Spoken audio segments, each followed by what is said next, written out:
Hay una realidad financiera que la mayoría de las personas, lamentablemente, descubre cuando ya es demasiado tarde. Es una realidad que puede determinar si el patrimonio que se construyó con el esfuerzo de toda una vida llega a manos de la familia o si se desvanece, reclamado por deudas fiscales que nadie sabía que existían. Hoy vamos a hablar de esto, de frente y con claridad. Esta frase tan famosa es más que un simple dicho. En México es una realidad legal. El SAT, la autoridad fiscal, se ha asegurado de que estas dos certezas, la muerte y los impuestos, estén inseparablemente unidas en el Código Fiscal.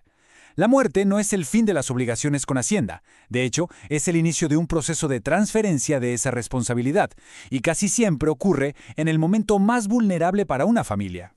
Y vamos a ser muy directos con esta pregunta. No está aquí para generar miedo, sino para crear conciencia y preparación. En vida, uno es responsable de sus propias cuentas. Pero al momento de fallecer, esas responsabilidades fiscales no se borran, no se evaporan en el aire. Se adhieren como una sombra a los bienes que se dejan. De un día para otro, un hijo, la pareja, la persona que se queda a cargo, puede encontrarse no solo enfrentando un duelo, sino una batalla legal y financiera contra el gobierno que nadie, absolutamente nadie, vio venir. Muy bien, vamos a entrar de lleno a este tema. Cuando una persona fallece en México, el SAT no guarda luto ni se aleja. Todo lo contrario, se vuelve una presencia inmediata y legalmente justificada. Y esto no es una opinión, está fundamentado en la ley.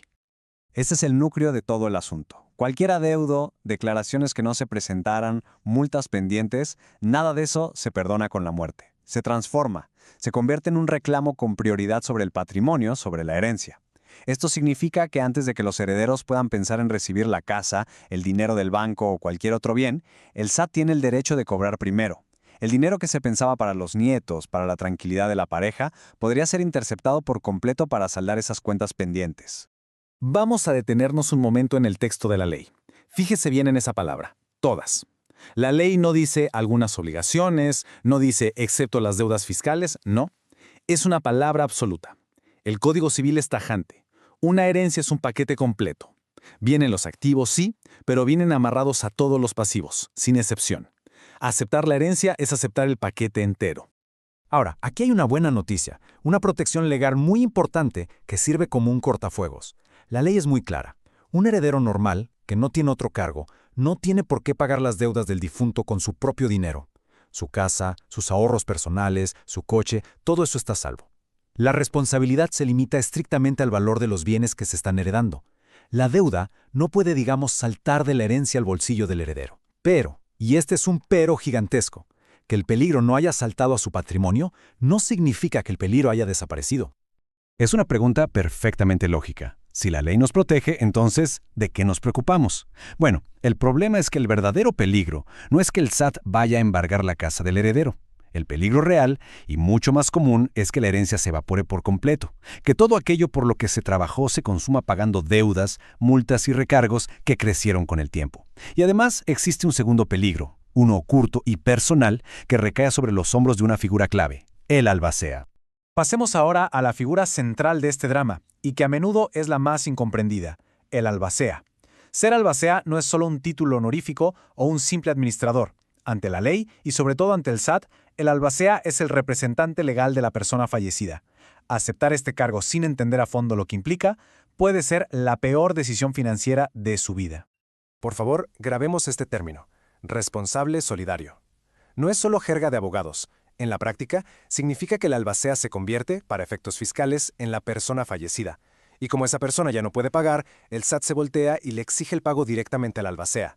Si el albacea comete un error, se retrasa con un pago de impuestos de la herencia o simplemente no cumple, el SAT tiene el poder legal de ir tras la casa, la cuenta bancaria y el patrimonio personal del albacea. Esta imagen lo deja más claro que 1000 palabras. A la izquierda tenemos el heredero común. Su riesgo se limita a lo que hay en la herencia. Si la deuda es mayor que la herencia, simplemente no recibe nada y punto. Pero a la derecha está el albacea. Ojo, él también responde con los bienes de la herencia, pero si por un error o descuido esos bienes no alcanzan, el riesgo se vuelve personal. Esa flecha roja apunta directamente a sus propios bienes. Acepta una responsabilidad que pone en juego su propia estabilidad financiera. Para que esto deje de ser teoría y veamos cómo se vive en la realidad, vamos a analizar un caso. Es una historia ficticia, pero está basada en cientos de casos reales que ocurren todos los días en México. Conozcamos a la familia García. Don Roberto era un hombre de trabajo. Después de jubilarse, para mantenerse activo, abrió una tiendita de abarrotes. Al principio, muy ordenado con sus cuentas. Pero con el paso de los años, como le sucede a muchos, empezó a descuidar la contabilidad. Confiaba en que su contador lo tenía todo bajo control. Cuando falleció, su familia, en un acto de amor y confianza, nombró a su hijo Javier, un ingeniero muy capaz pero sin ningún conocimiento fiscal, como albacea. Javier, por supuesto, aceptó por deber y por honrar a su padre, sin tener la menor idea del laberinto fiscal en el que se estaba metiendo. Unos meses después del fallecimiento, mientras la familia todavía estaba procesando la pérdida, llegó el primer sobre del SAT. Era una notificación de un adeudo fiscal por 68,000 pesos. Javier investigó y descubrió que su padre sí había hecho los pagos, pero por un error administrativo del banco, el dinero nunca llegó a Hacienda. Para la familia era una clara injusticia. Para el SAT, la razón no importaba. En sus registros, la deuda existía y debía pagarse con la herencia. Y aquí es donde un problema se convirtió en una verdadera pesadilla. Para cuando Javier logró reunir los documentos y el dinero para ir a pagar, la deuda ya no era de 68,000 pesos.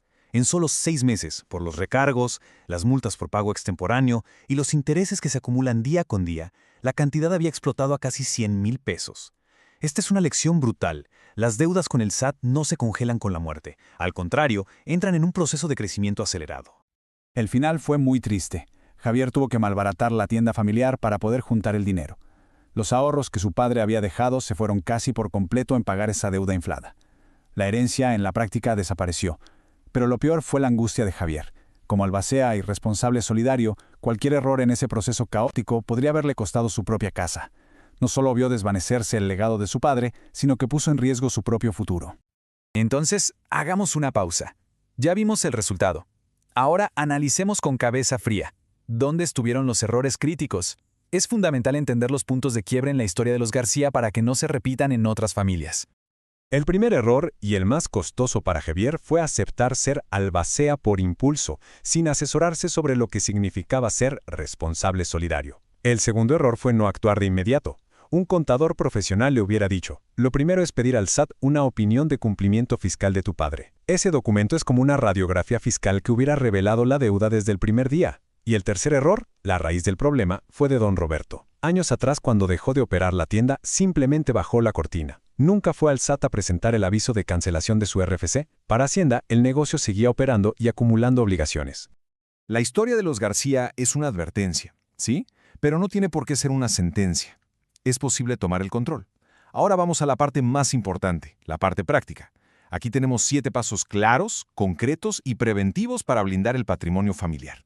Primero, la auditoría preventiva. Hoy mismo, no mañana, hay que pedirle a un contador que tramite la opinión de cumplimiento fiscal. Es un diagnóstico. Segundo, cerrar ciclos formalmente. Si un negocio o una actividad profesional se termina, hay que ir al SAT y dar de baja el RFC correspondiente. Es un trámite que funciona como un candado. Tercero, el testamento debe ser una herramienta estratégica, no solo una lista de bienes. Y cuarto, y esto es vital, educar al albacea. Sentarse con esa persona de confianza y explicarle con todas sus letras el riesgo que implica ser responsable solidario. Es una conversación de honestidad y protección mutua. Quinto, dejar un mapa financiero. Una carpeta ya sea física o digital con toda la información clave. El RFC, contraseñas del portal del SAT, datos del contador. Esto le ahorrará a la familia meses de angustia. Sexto, deuda cero. Si se sabe que existe una deuda, por pequeña que sea, hay que pagarla ya. Dejarla crecer es como cultivar un problema que se puede salir de control. Y séptimo, el paso más importante. La comunicación. Hablar de estos temas con la familia no es ser pesimista. Al contrario, es el mayor acto de amor y protección que se puede hacer. Es darles las herramientas para defender el legado. Como hemos visto, la relación con Hacienda no termina con la vida, solo cambia las reglas del juego. La responsabilidad se transfiere a alguien más, a menudo a la persona menos preparada para ello. Pero este es un escenario que se puede y se debe evitar con preparación.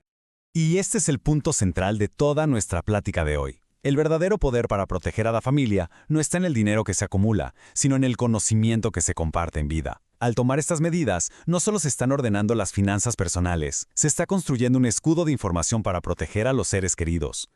Esta guía es un primer paso fundamental, pero las leyes fiscales siempre están en movimiento. Proteger el patrimonio requiere una vigilancia constante. Para seguir recibiendo análisis y alertas como esta, suscribirse a Sabiduría Financiera es esencial. Darle me gusta al video ayuda al algoritmo a mostrarle esta información crítica a más personas que la necesitan. Y compartirlo directamente con familiares o amigos podría literalmente salvarlos de vivir la pesadilla de la familia García. Seguiremos aquí, de su lado, traduciendo la complejidad fiscal en conocimiento práctico. Porque el mejor legado no es solo lo que se deja, sino la tranquilidad de saber que la familia estará protegida. Muchas gracias por acompañarnos.